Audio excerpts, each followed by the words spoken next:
The second time, we filled a suitcase with our clothes, emptied the coffee can of quarters into a pillowcase, and waited.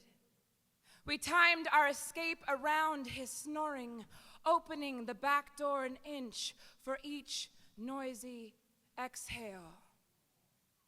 My brother refused to come with us, a betrayal I would cling to for 23 years. My father had locked the phones in the trunk of his car again. The nearest payphone was across the street at MacArthur Park. I called the cab, my voice bound by so much fear I had to repeat the address 6 times. My stepmother's nose was broken, a collar of blood wrapped around her nightgown, scalp bleeding where patches of hair had been. She sat on the curb, holding a tangled fistful of it in her hands. It was absurd watching her combing through it, as if anything could be salvaged. Back in the apartment, she'd crawled on her hands and knees, feeling around for clumps of hair in the dark.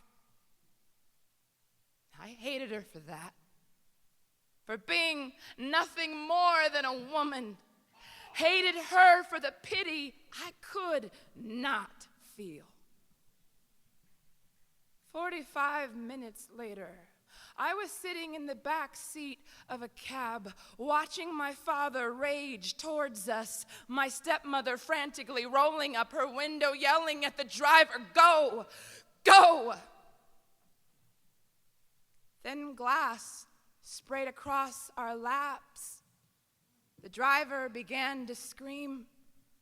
My stepmother kept screaming, and I could do nothing but sit, quietly amazed as my father reached in through the broken window, pulling her out, dragging the soft flesh of her thighs over an angry tooth of glass.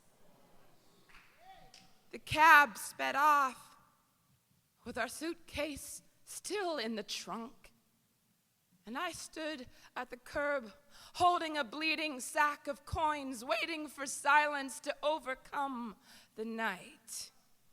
The sprinklers came on in the courtyard as I made my way back up the sidewalk, following a trail of blood back all the way home.